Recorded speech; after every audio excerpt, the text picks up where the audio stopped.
Hi all. Today we are here with Father Michael Hill. He is part of the Institute of Charity of the Rosminian Community. So he is here with us to talk more about the history of the Rosminian community in New Zealand and in the different parts of the world. So, Right. Father, could you start off by saying a small brief about you and what you do for the Institute of Charity? Well, uh, I came to New Zealand first in 1970, and that was the start of the school in Gore, more or less. But of course, I'd been in the Rosminian since 1953, and I did my novitiate in England. And then I went teaching. When I joined the order, I already had a degree. I finished university. I went into the order, 2 years novitiate, and in 1955 I went to teach in a school in England, and I taught there as a brother for 4 years. And then I went to Rome. I had 4 years in Rome. I had a year in the seminary in England first, and then 4 years in Rome, and I was ordained priest in 1964. I then was sent back to the same school in England where I taught for another 5 years, and in 1969 I was told that I was coming to New Zealand. We had started a new school in the south of New Zealand. It started in 1969, and I joined the staff at the end of the first year, which was 1970. And I stayed there for 10 years. So I was teaching there initially. I was the assistant headmaster for 3 or 4 years, and then from 1974 to 1979 I was the principal of the school. So that was Gore. 1979 I finished there, and I went up to the school in Auckland, and I was there for a few years. And later on then, I finished teaching in about I don't remember now exactly, 1983 or 4.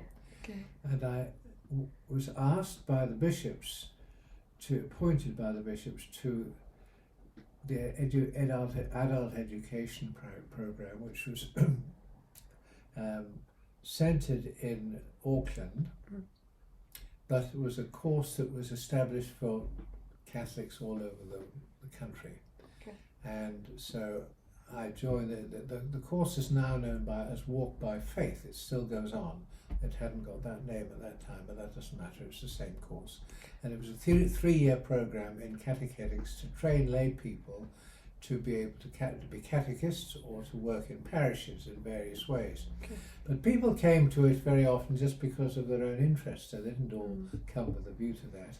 And it was a very successful program, because at one time we had over 500 people through the country doing it. And there were 2 of us, another sister and myself, were the sort of professional catechists. And our job was to run the program, to train the tutors, to run seminars around the country, which the part of the course was to do 2 weekend seminars every year, and to moderate what was being taught. And also I was given the job of rewriting the program. The program started off about 3 or 4 years before I went to it. It was a very imaginative program, very interesting program, and it did attract a lot of people. And but it was sort of, to start with, it was a bit tentative. They weren't quite sure how they were going to go, so my job was to put it into sort of more formal shape, which I did. And so I had to write the course, and I also wrote 2 courses on scripture, one on the Old Testament and one on the New Testament, which people who'd finished the course often wanted to do more, so we offered them these other courses as well. Yep. So most of the 1980s I worked there, and for various reasons, because of the geographical distribution of the students, it was more convenient for me to live in Christchurch, because I had the southern half of the country. I had the whole of the South Island and Wellington diocese, and the sister who was based in Auckland, she continued with Auckland and Hamilton and Palmerston North, three northernmost dioceses. So that's how we worked. Yeah. And towards the end of the 1980s, I finished with that work, and for a time I worked for Catholic Communications in Wellington, but they didn't have any money, so they couldn't employ me after a bit. So I went and I helped actually at a house in Christchurch, which was a retreat house, which was set up by the Rosminians with the Sisters of Mercy, and eventually the priest who was there, who was from England, a Catholic, a Rosminian priest, went back to England, and so I became the priest there for a couple of years. Then, for various reasons, Rosminian reasons, our numbers grew less. We decided we would concentrate only on two dioceses. We would leave Christchurch, and so I moved down to Dunedin.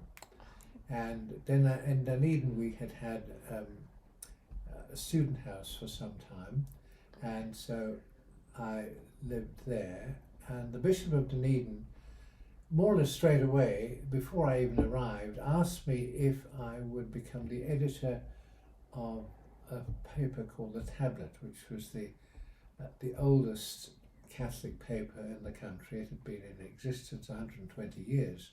So it was a very well established paper, and it was really going on into hard times. Its circulation had dropped, and they must have been a bit desperate, so they asked me if I would try and rescue it. Well, I said I had no experience really of that sort of work, journalism, and the bishop said, well, you know how to write, so you can do it. So I had a go at this, and we did actually turn the paper around to some degree.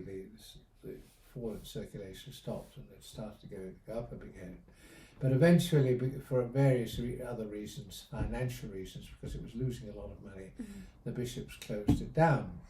So I was out of a job. However, the Dominican sisters and brothers decided that the loss of the paper was a serious blow to the church in New Zealand, and they set out to start something of their own. And we decided it would be a magazine format, and I accepted the job of being the editor of it. So we founded another paper, which I was editor of for 13 years, and that still goes on, and it's produced in Dunedin. Then I retired about 10 years ago from that, and I was getting old, so that sort of, the pace of that was quite a strenuous job, you see. Yeah. As I was approaching my 80th year, I decided it was time that I pull back a bit. And from then on, I've pottered around really. I started writing. Oh, okay. I had more time on my hands, so I wrote a Life of Rosmini in English, which hadn't happened for 50 years. There hadn't been a life, so I wrote, that was the request of somebody of the English province really, so I did that. And then I followed up with 2 more books, and so that's what I've been doing in recent times. And also I say masses around the place and do retreats in Palmerston North. Yes, that was really good. It was a different experience. Yes, so that was that's sort of a quick survey of my life. Yep. As regards the order, we were invited to come to New Zealand a long time ago.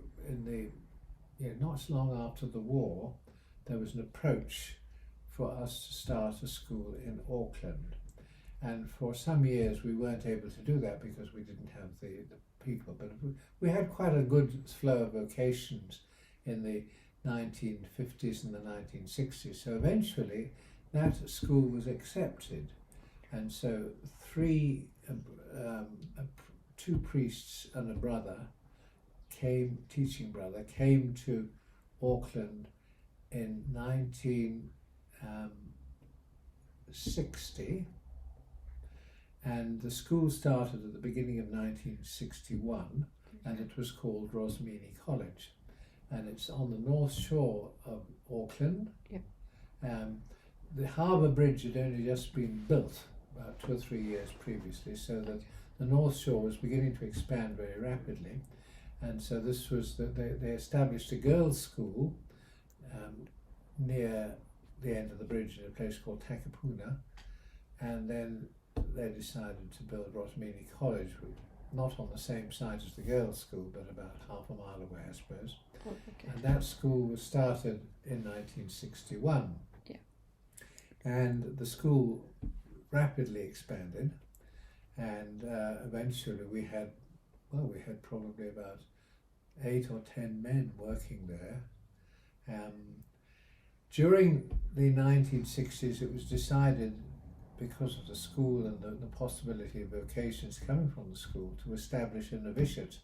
Oh. So the novice master in England, who was a man called Father Jerry Cook, he was a very charismatic character, he came and he started a novitiate outside Auckland, but not very far outside. So it would have been about 8 or 10 miles from Rosmini College. But he had quite a lot to do with the college, and the people at the college obviously had a lot to do with the founding of this novitiate. And probably about over 3 or 4 years, he had about perhaps 8 or 10 young men who went through that novitiate. Not all stayed, and eventually they decided that they had these students who had finished the novitiate and what they were going to do with them. And it was thought to be probably more practical to move to Christchurch and have a student house there, because the National Seminary, the first 2 years, that's the philosophy part of the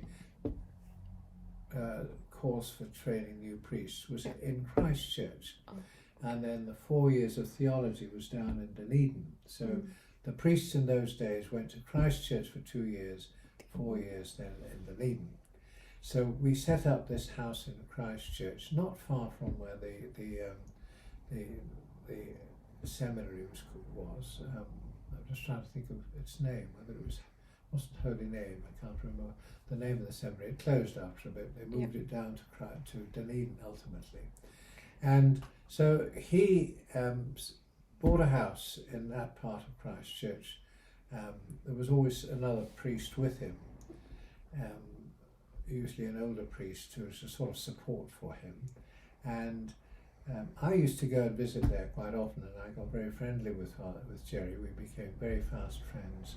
And he had a vision for spirituality, which he was able to contribute to the diocese there. And his ambition really was to start an urban retreat house. And the sisters, various congregation of nuns actually were interested. I think the Cluny sisters were interested at one stage in coming in with him. But ultimately it was the Sisters of Mercy who had a suitable premises, and that was started. I'm not quite sure what year that was started, but it was probably about 1970 they opened this house, which was called Rosary House in Christchurch. In the meantime, of course, we had founded this second school in Gore, where I went to, and I mentioned that earlier, and that happened largely because it was discovered that Bishop Kavanagh, who was the Bishop of Dunedin, had also made an approach to the Rosminians in England to start a school.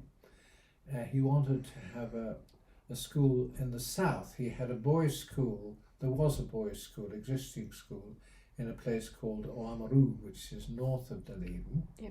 And it was run by the Christian Brothers, St. Kevin's College, and that I think was established in about 1928 originally. And the brothers had been there, but of course the distances are quite big. So Southland is, it's a day's journey there from Oamaru. So they decided that there really needed to be another school down in the south for the quite large Catholic population in Southland and in central Otago.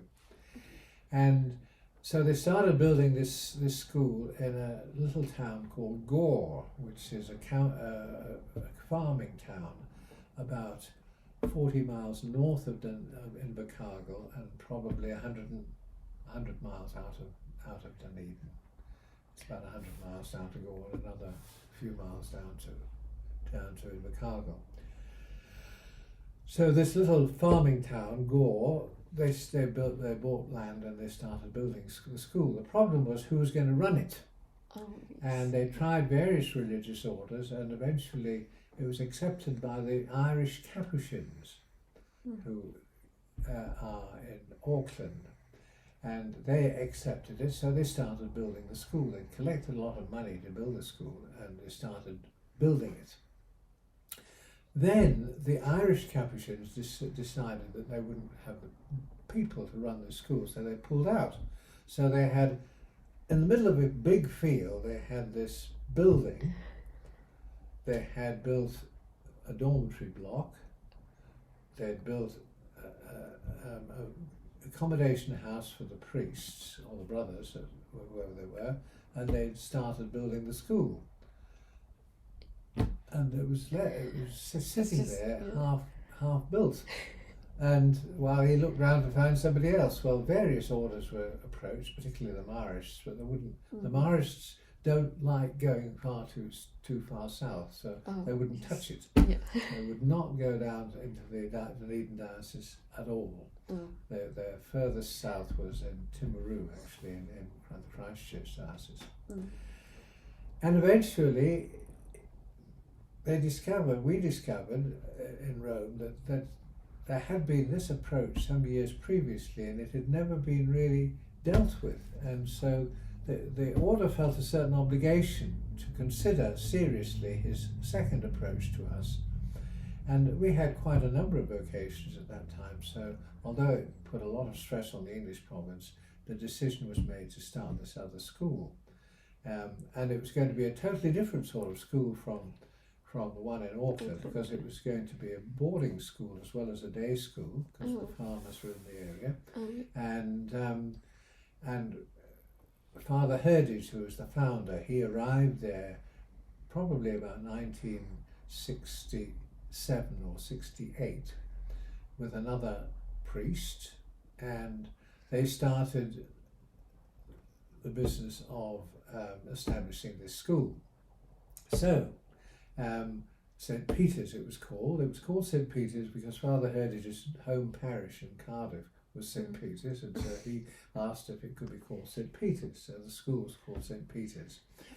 And the first thing he said to the bishop was, "What happens to the girls in Gore?" That's what I was just thinking about. And the bishop said, "Oh, well, there is a school for girls, and Catholic school for girls in Invercargill. There's one in Dunedin." Yeah. But he said, "Well, what about the local girls there? So you're building this big school, and the local girls aren't going to have anywhere to go, you see." So the bishop straight away accepted the idea of coeducation. This was the first coeducation secondary school in the country run by the Catholic Church. It was something completely new. And so the school started in 1969, and as I said earlier, I arrived there in 1970. And the school grew very rapidly. It was very popular, it was successful, and by the time I was principal, there were 500 children at it, which is quite big for a little place like Gore. Yeah. So Gore's only a small town. And so the people in Gore were delighted to have this school because it brought in income, and it was a real feature of the town to have this other school there as well as the local high school. Yeah. And so while I was there, I think we had about 140 boarders, something like that number, all boys, because the girls provided boarding in Invercargill and in Dunedin, and also a school in Oamaru. So there were 3 or 4 boarding schools for girls. There was nothing for boys in the south, so we provided that. And initially we didn't provide any boarding for girls. But the girls' boarding schools closed one by one during that period. Okay. So eventually we became also boarding for girls, and that's the situation now. There's girls and boys boarding there. So they are still boarding? Yeah, smaller number than they used to be because for various economic reasons, fewer children, all sorts of things. The roll hasn't stayed as high as 500, it's about 400 now. It's still quite a good, it's a very good school, and the non-Catholics queue up if they can to send their children to it. It continues to be a school with a very high reputation. Okay. So the two schools we've got in which we've established are now lay run. Of course, there are no Rosminians left to run, and they flourish. They're both very good schools. The school in Auckland has a very good reputation. It is still a single-sex school. There's the girls' school and the boys' school remain as they were at that time.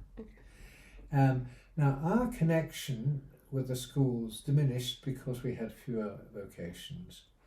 We had a few vocations here in New Zealand, but there were diminishing vocations in England, so we couldn't keep on supplying teachers. So you may or may not know that during the 1980s, was it? Yeah, during the 1970s, there was a crisis in Catholic education in New Zealand because of diminishing numbers of priests and brothers to teach in Catholic schools. Therefore, it was necessary to bring in more lay people, and of course, lay teachers' salaries are very much more than brothers and nuns seem to live on grass, you see. But obviously, a lay teacher with a family needs an income. They had to have a decent salary, and that put tremendous financial stress on the schools because the Catholic schools, by and large, were very low fee-paying schools because the Catholics generally were in the lower socio-economic area, and the bishops certainly did not want to exclude the children by pushing the fees up too high. So the fees were very low. I mean, the fees in Gore for a day pupil, well, the highest fee was $50 a term in those days, which isn't very much money there. And they started off and probably, I can't remember exactly what it was, but it was something like $15 a term for the little kids and about $30 in the middle school and 50 for the high. As they went up. And if there was a big family, child number 3 and child number 4 came for $15 a term, and if they had more than that, if they had 5 or 6 children in the school, which some did for big families, they were $5 a term. And the local parish made up. They paid they paid us the difference. So we didn't miss out, so to speak, but they paid the difference. Yes. So the question was, what were we going to do about the Catholic schools? And the Labour government, which was in power in the middle of the 1970s, decided to offer to the Catholic Church a deal. They said, if you come into the state system, then we will pay the salaries of your lay teachers. In fact, we'll pay the salaries of all the teachers, and we will pay the internal expenses of the school. So that would solve the financial crisis. But the church, the Catholic Church, had the right to appoint the key positions in the school: the principal, deputy principal, the director of religious studies, and 3 or 4 what were called tagged positions, so that in any Catholic school there are a certain number of positions which must be occupied by Catholics to keep it a Catholic school. And also we were allowed what was called a special character. The school had the right to teach religious, to have retreats and to have masses on premises and confessions and all the things that you do in a Catholic school. That we those things were kept, and we had a real interest in what was going on because Father Catcheside, who was the original principal in Auckland and the first Rosminian to come to New Zealand, he retired from being head of the school in Auckland after 10 years, went into Catholic education in the Auckland diocese, and was then invited to go to Wellington to become part of the negotiating team with the government. Okay. So he was in Wellington, and I used to come up to Wellington quite often on school business, and I would stay with him, and he would keep me, informed as to what was going on, and it was I was very interested because it was going to affect our school. All the schools were going to be affected by this huge change was going to happen. Eventually, the bill was passed. The national government, which succeeded the Labour government, accepted it and implemented it, and they didn't quarrel with it in any degree. And so that's the law of the land at the moment. And all the Catholic schools, without exception, in New Zealand were integrated into the state system.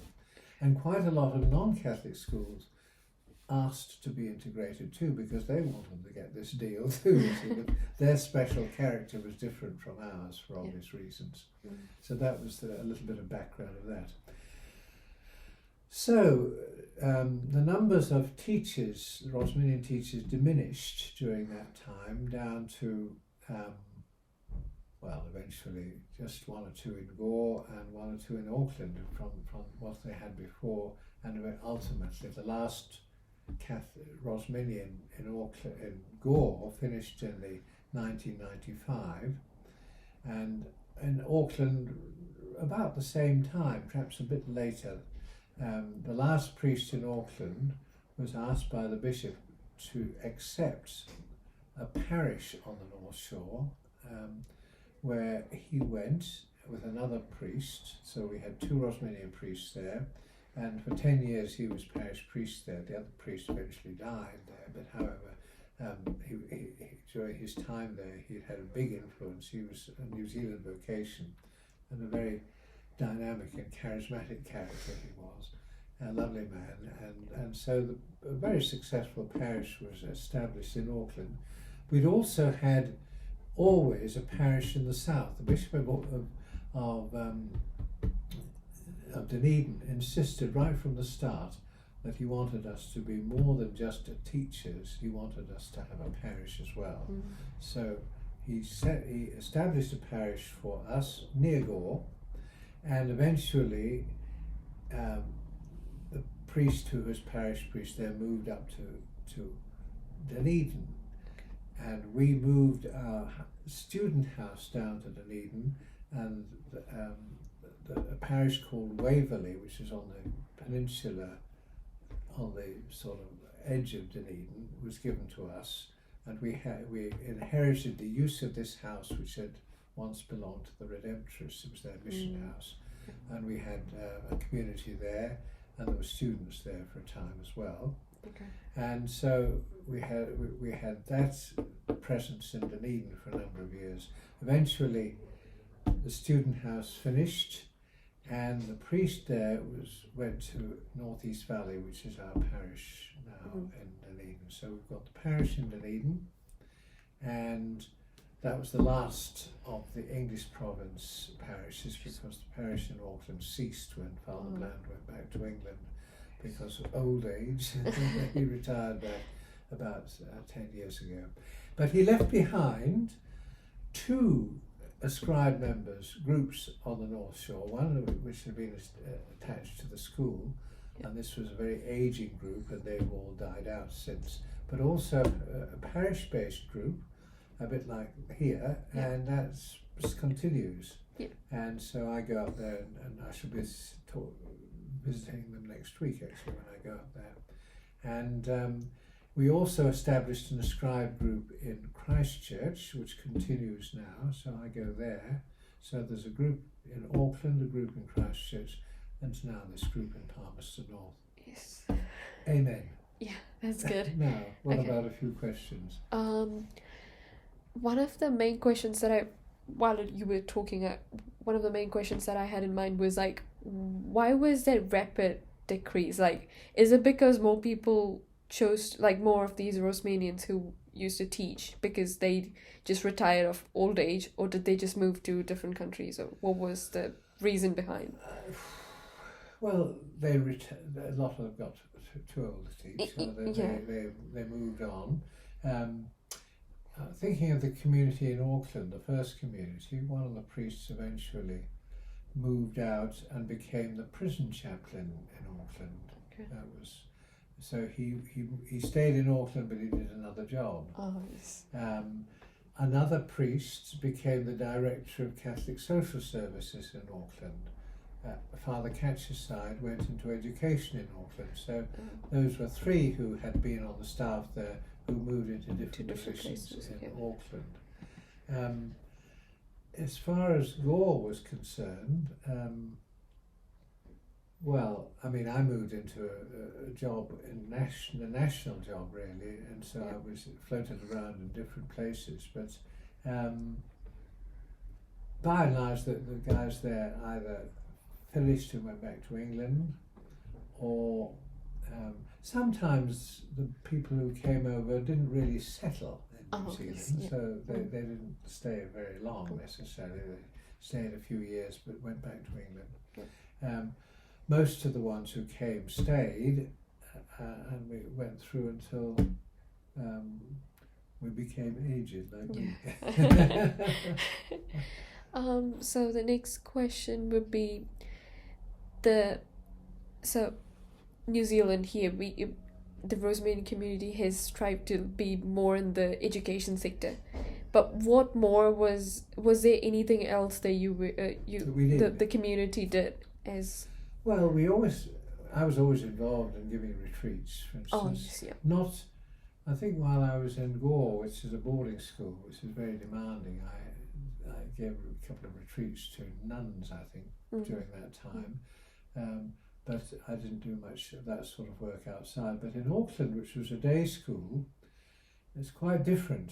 You know, the children disappear at 3:30, and you have time to do other things. So I got involved with giving retreats, particularly with the Senecal sisters there, and I also became involved with the adult education work. That's when I started tutoring, and that's how I was brought into that job eventually. The man in charge became sick, and he wrote to me and he said, I'm going to have to retire from looking after the Walk by Faith course at the end of the year. The job will be available. Would you like please to make yourself available? He wanted me to move into it, you see, which came out of the blue. So I spoke to our boss at the time, and he said, well, perhaps, it's an important work in the church, you should. And I was getting, I won't say I was getting past teaching. I could have gone on teaching, but I was getting into my 50s, and teaching boys particularly is quite demanding, and it's really a young man's job. Teaching younger children is slightly different. I mean, a lot of women teach younger children. They'll go on right through until they're 60 and 70 quite happily. But teaching boys, adolescents particularly, is quite hard work, and chasing them around the rugby field and so forth. But by the time you get to a certain age, you've had enough of that. And I knew that it was time to move on.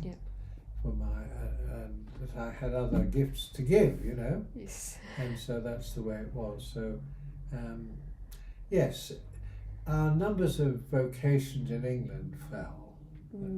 And so we no longer could reinforce the schools here. The vocations we got here, by and large, didn't stay. We were told we would get lots of vocations, and we did initially get quite a few, but generally speaking, vocations to the religious life overall in New Zealand fell right away during the 70s, 80s. And your guess is as good as mine as to why that happened. A more secular society. I don't know what it was, changes in the church. I don't know what the reason is, but there were fewer vocations, particularly to religious congregations. Most of the nuns' orders have recruited hardly anybody over the last 20 or 30 years. So their numbers, you know, have gone right down, and they're a very aging group. And we were looking forward to dying out completely, but we didn't, because suddenly we have these Indians coming in from Kerala, and that's been a real boost to us, our presence here, and a great blessing, I feel, for the Rosminians here, and please God it will continue. Yes, yeah.